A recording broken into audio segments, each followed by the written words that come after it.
Hello students, good morning. सभी को नमस्कार। कैसे हैं सभी बच्चे बेटा? उम्मीद करता हूँ सभी बच्चे स्वस्थ होंगे, सुरक्षित होंगे और अपनी पढ़ाई को अच्छे से कर भी रहे होंगे। आज हम अपने इस इंग्लिश की क्लास में पोएम नंबर 2 लेबरनम टॉप उसके बारे में डिस्कस करेंगे। In our previous class we have discussed about the first poem that was a photograph. Okay, and photograph poem was written by, हमने पढ़ा था फोटोग्राफ पोएम के बारे में जो पिछली क्लास में हमने पोएम की थी। फर्स्ट पोएम जो हमारी कंप्लीट हो चुकी है, फोटोग्राफ, जिसको शर्ले टॉलसन ने लिखा था। ठीक है, उस पोएम को हमने कंप्लीट रीडिंग कर ली थी बेटा। उस पोएम के जो क्वेश्चन आंसर्स हैं, कॉम्प्रीहेंशन है, एमसीक्यूज हैं, वो आपको आपके होमवर्क में या आपको नोट्स के रूप में आप लोगों को मिल जाएंगे और उन्हें आप लोग अपनी फेयर नोटबुक में अच्छे से कॉपी करेंगे, लर्न भी करेंगे। ठीक है, ये आप लोगों को ध्यान रखना है।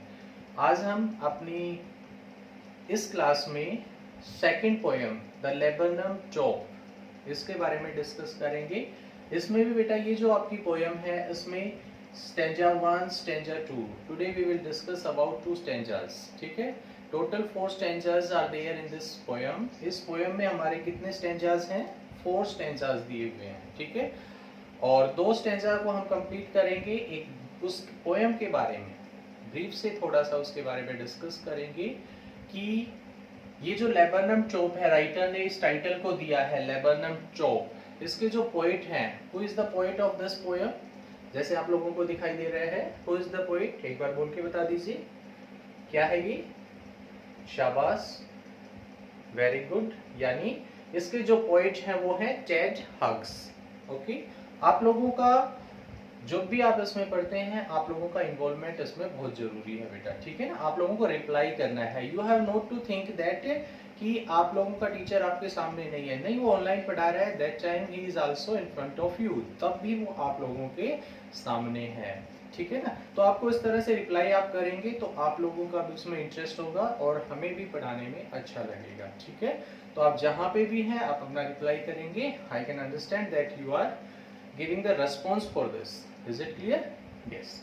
तो देखिए इसमें क्या है, हमारा जो टाइटल है इस पोएम का लेबरनम टॉप है। सबसे पहले भी मैंने आपको बताया कि किसी चीज को पढ़ने से पहले उसके टाइटल को हमें अच्छे से समझना होता है। ठीक है, और इस पोएम का जो टाइटल है the laburnum top, what do you mean by this word?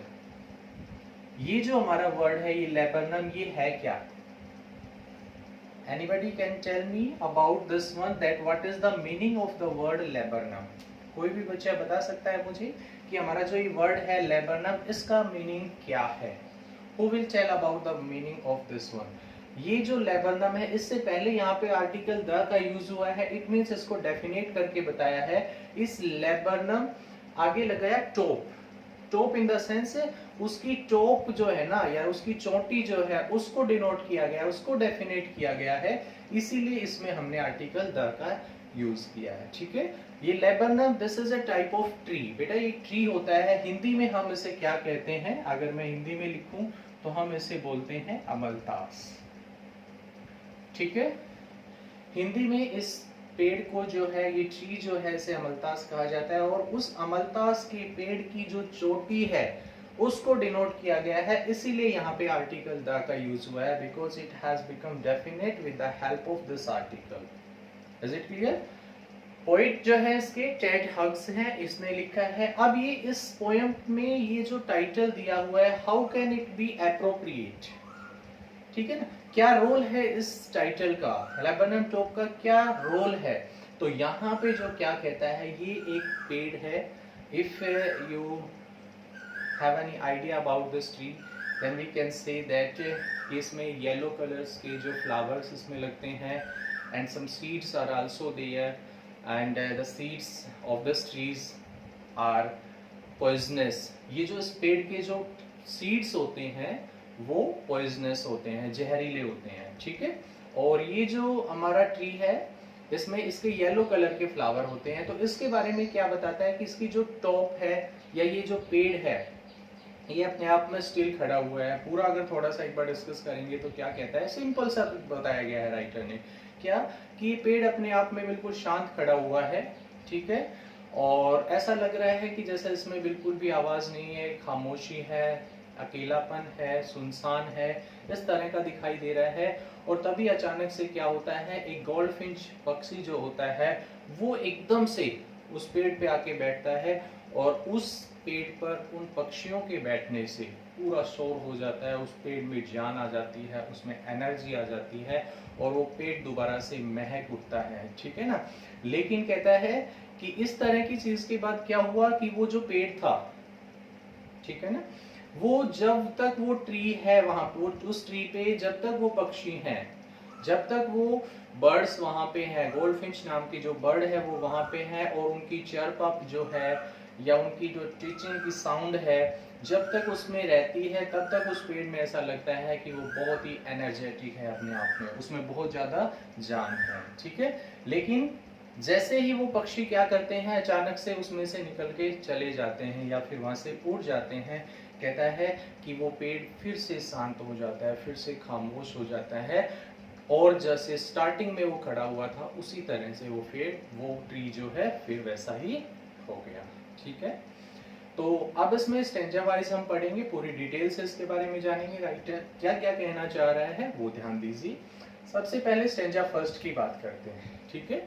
हर एक वर्ड को समझना है इसमें, क्योंकि आपके जो क्वेश्चंस हैं, मैंने कल भी बताया था, पोएट्री में या पोएम्स में क्या होता है कि आप लोगों के questions reference to the context से लिए जाते हैं, एमसीक्यू टाइप भी हो सकते हैं, वन वर्ड में भी हो सकते हैं, so you have to understand every word of the poem. Is it clear? So firstly कहता है द लेबरनम टॉप, टाइटल को ही पहले लिया है इसने, लेबरनम टॉप, यानी इस लेबरनम जो पेड़ है उसकी जो टॉप है is silent. You know what do you mean by silent? बिल्कुल खामोश है, शांत है, ठीक है। ये जो लेबरनम टॉप है इसकी जो टॉप है वो बिल्कुल शांत है, क्वाइट स्टिल, फिर दो वर्ड इकट्ठे दिए इसने, लेबरनम टॉप जो है बिल्कुल खामोश है, क्वाइट, क्वाइट यानी पूरी तरह से, स्टिल स्थिर है, स्टेबल है, स्टेबल इन द सेंस कि उसमें कोई मोमेंट नहीं है। लेबरनम टॉप जो है, लेबरनम पेड़ का जो टॉप है वो बिल्कुल साइलेंट है और उसमें किसी तरह की भी मोमेंट नहीं है। Is it clear? उसके बाद क्या कहता है, in the afternoon yellow September sunlight, देखो कई वर्ड्स एक साथ दिए हैं इस लाइन में, इस लाइन को समझिए। इन द आफ्टरनून, इस फ्रेज से हमें पता चल रहा है कि टाइम कब का है, आफ्टरनून का है। आफ्टरनून मतलब दोपहर, दोपहर के बाद, आफ्टर एंड नून, दो से वर्ड से बना है ये, आफ्टर नून, ओके। उसके बाद सेकंड क्या होता है इसमें, येलो, कहते हैं आफ्टरनून का टाइम है, येलो सेप्टेम्बर सनलाइट, सितंबर जो मंथ है उसकी बात कर रहा है, और जो सनलाइट में यानी जो सूर्य का प्रकाश है सब कुछ येलो येलो सा कर रहा है, उस चीज को येलो बना रहा है, उसके फ्लावर जो हैं वो येलो हैं, ठीक है ना। तो कहता है दोपहर का टाइम है, सितंबर का मंथ है, और जो सनलाइट है यानी वो जो आ रही है वो येलो कलर की शेप दे रही है, ठीक है ना। क्लियर हुआ? उसके बाद a few leaves, a few, ध्यान दीजिए, हमने एडिटिंग में आपको जो एडिटिंग करवाई थी उसमें पिछली क्लास में भी आप लोगों को बताया था, ये हमारे एडजेक्टिव हैं। क्या है ये? एडजेक्टिव। क्या बोला? एडजेक्टिव, यानी उसमें डी साइलेंट हुआ, not adjective, adjective is a word, okay. तो ये a few is adjective here बेटा, ठीक है। Few, a few, the few, तीन होते हैं। फ्यू का मतलब ना के बराबर, a few something, the few not much but all that is, ठीक है। तो ये अ फ्यू जो है हमारे कुछ लीव्स, उसके कहता है कुछ जो लीव्स हैं येलोविंग, येलो हो चुके हैं, ठीक है ना, पीले हो पड़ गए हैं, उसके कुछ किसके, लेबनम पेड़ के। ऑल इट्स सीड्स फॉलन, कुछ उसके पत्ते जो हैं येलो हो गए हैं, और ऑल सारे के सारे उसके जो सीड्स हैं फॉलन, गिर चुके हैं, ठीक है। समझ आया? यहाँ इसने लेबनन टॉप को डिस्क्राइब किया है, लेबनन जब पेड़ है उसको थोड़ा सा डिस्क्राइब किया है। How the Lebanon top is, it is silent and quite still. ठीक है, कब का टाइम है, दोपहर का। कौन सा मंथ है, सितंबर का। सनलाइट कैसी है, येलो है। लीव्स कुछ येलो हो गए हैं। सीड्स का क्या हुआ, फॉलन हो गए हैं। ठीक है ना, सारी चीज क्लियर हो गई इसमें। उसके बाद नेक्स्ट देखिए, till the gold Finch comes. What is the meaning of this word, till the gold Finch? What do you mean by this till? Till होता है बाय द टाइम ऑफ। ठीक है ना, यहाँ पे इसका मीनिंग अगर हम करते हैं, till means by the time of, जब तक। द गोल्ड फिंच, यहाँ उस बर्ड की बात कर रहा है बेटा।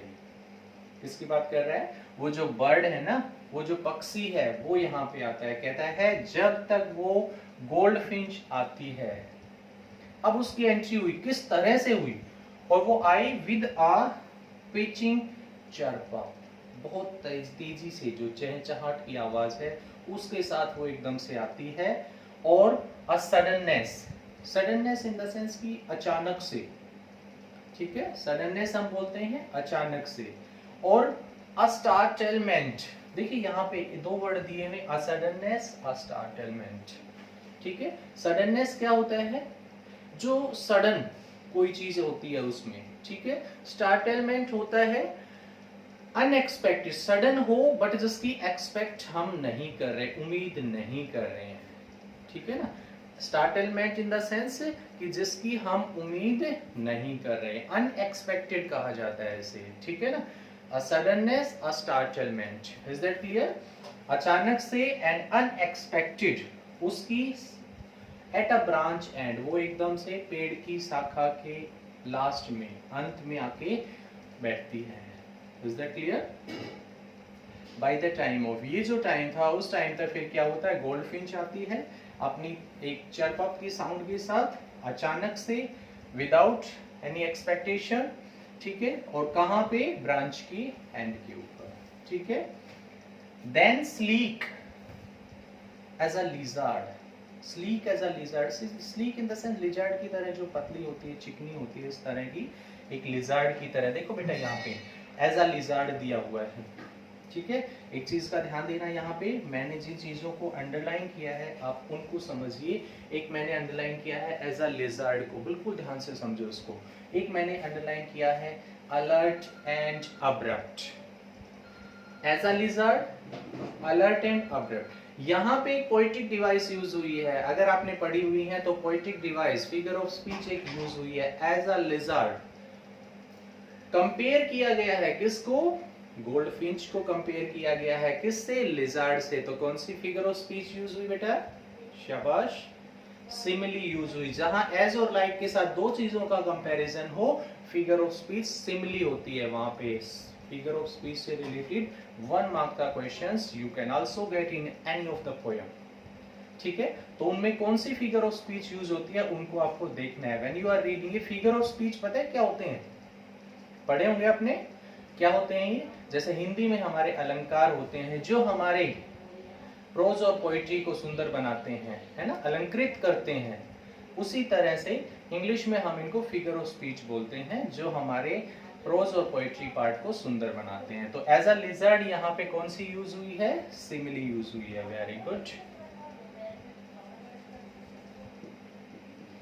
ठीक है, उसके बाद कहता है अलर्ट एंड अब्रप्ट, ए। ठीक है, किसी वर्ड की बार बार पुनरावृत्ति होना, किसी का बार बार रिपीटेशन होना, यहाँ पे हिंदी में बोलते हैं उसको कौन सा, जिसमें बार बार, हिंदी में क्या बोलते हैं, यू नो, वेरी गुड। लेकिन इंग्लिश में क्या बोलते हैं मैं बता देता हूँ। उसमें जहाँ पे इस तरह से किसी लेटर्स के स्टार्टिंग के उसमें बार बार रिपीटेशन होती है उसको हम बोलते हैं बेटा repetition. This is also a figure of speech. In this you can also get that you have to tell that which figure of speech is here as a lizard. इसमें कौन सी फिगर ऑफ स्पीच है, alert and abrupt, इसमें कौन सी figure speech है, यहाँ पे कौन सी हो जाएगी, रिपीटेशन, यहाँ पे सिमिली। Point is clear. कहता है वो लिजर्ड की तरह है, अलर्ट है, अब्रप्ट है। ठीक है, सी एंटर्स द थिकनेस, अब वो वहां पे आई तो एंटर्स करती है थिकनेस, थिकनेस में किसमें, उस पेड़ की गहराई के अंदर, यानी उसकी शाखाओं के अंदर प्रवेश करती है। और जैसे ही वो उसके अंदर एंटर करती है, अब मशीन स्टार्ट्स, अब एक मशीन स्टार्ट हो जाती है। कौन सी मशीन, उसके साउंड की मशीन स्टार्ट हो जाती है, चिटरिंग। अब साउंड कैसी निकलती है, वो जो साउंड निकालती है ना, तो उसके अंदर पूरा साउंड निकलती है और उसको मशीन कहा गया है।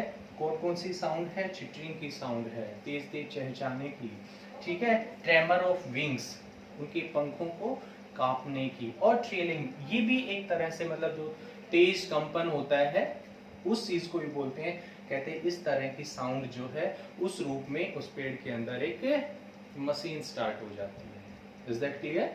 ये आपकी हमने लेबरनम टॉप के फर्स्ट और सेकंड स्टेंजा को डिस्कस किया। कौन सी फिगर ऑफ स्पीच इसमें आई, किस किस वर्ड का क्या मीनिंग है, आप लोगों को सभी को अच्छे से समझना है। If anybody has any doubt in these two stanzas, you can also discuss with me, ठीक है ना, आप मेरे से डिस्कस कर सकते हैं by any of the communications method, किसी से भी, ठीक है। तो आप इससे डिस्कस करेंगे, इसको अच्छे से पढ़ेंगे, और आई होप आपको यहाँ तक समझ आया होगा। In our next class we will discuss about the next two stanzas and the question answers of this poems. Okay, so thank you so much, have a good day everyone, thank you।